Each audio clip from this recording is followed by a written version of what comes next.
Fala galera do YouTube, tudo bem com vocês?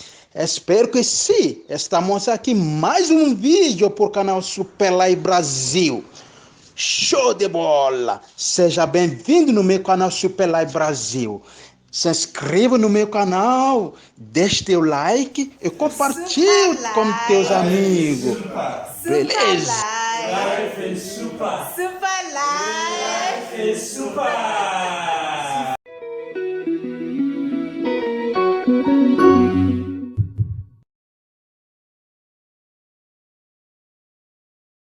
Une cellule souche, quand on la regarde au microscope, c'est une cellule qui est tout à fait banale, qui n'a rien de particulier.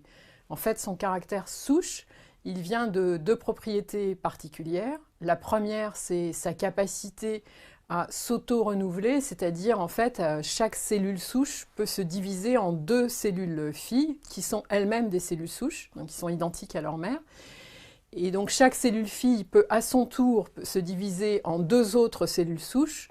Donc on a ainsi de deux en deux une population cellulaire qui est capable de se renouveler et de s'amplifier sur plusieurs années et même plusieurs dizaines d'années.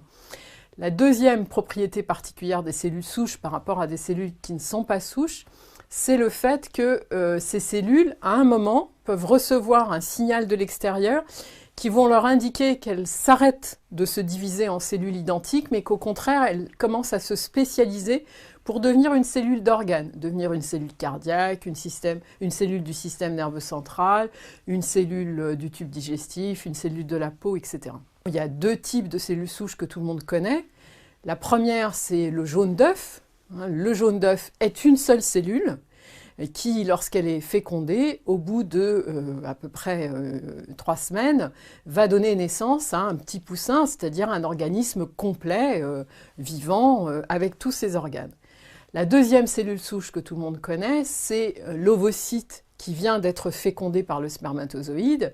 Et là, de nouveau, on a une seule cellule qui, au bout de 9 mois, va donner naissance à un magnifique bébé. Et donc, on a bien une cellule souche. Depuis une quarantaine d'années, on sait maintenant qu'il existe d'autres types de cellules souches dans l'organisme. Et les premières à avoir été étudiées, ce sont les cellules souches de la moelle osseuse. Ces cellules souches, ce sont celles qui permettent le renouvellement du sang. En particulier, nos globules rouges sont complètement renouvelés toutes les 3 semaines grâce à ces cellules souches de la moelle osseuse, mais aussi une partie de nos globules blancs et de nos plaquettes. Et ces cellules souches sont déjà utilisées en médecine de façon courante dans certaines maladies, en particulier dans certains cancers du sang. Et puis, de façon plus récente, à peu près une dizaine d'années, on s'est aperçu qu'il y avait en fait des cellules souches dans tous les organes. Il y en a dans le cœur, il y en a dans le foie, il y en a dans le cerveau, il y en a bien sûr dans la peau qui participe au renouvellement des poils, mais aussi à la cicatrisation. Et donc chaque organe contient des cellules souches qui sont quand même des cellules spécialisées d'organes, c'est-à-dire qu'elles sont capables de renouveler les cellules de l'organe dans lequel elles sont, mais elles ne sont pas capables d'être utilisées pour renouveler un autre organe que celui dans lequel elles sont. Ce qui est intéressant aussi pour ces cellules souches dites adultes, donc qui sont présentes chez l'adulte, c'est qu'on les retrouve en fait tout au long de la vie. On les retrouve donc bien sûr pendant la vie embryonnaire, puisqu'au départ on a une seule cellule souche qui va ensuite se multiplier et se différencier, mais on les retrouve donc chez l'adulte, chez le vieillard, et même on sait depuis quelques mois maintenant que ces cellules souches persistent après la mort pendant encore quelques semaines. Donc ce sont des cellules qui sont quand même très particulières. Alors, le problème de ces cellules dans les organes, c'est qu'elles sont difficiles d'accès. C'est compliqué d'aller chercher des cellules souches cardiaques dans le cœur, d'aller les chercher dans le foie ou encore dans le cerveau.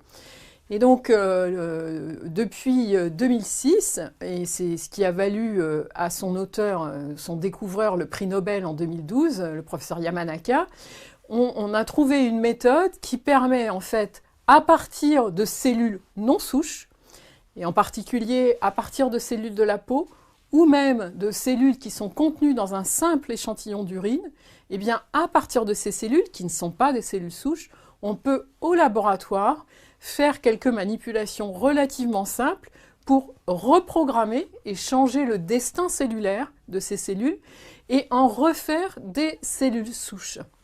Et donc, une fois qu'on a ces cellules souches, on peut les différencier en cellules d'organes, c'est-à-dire de nouveau faire des cellules du cœur, des cellules du foie, des cellules de la peau, etc.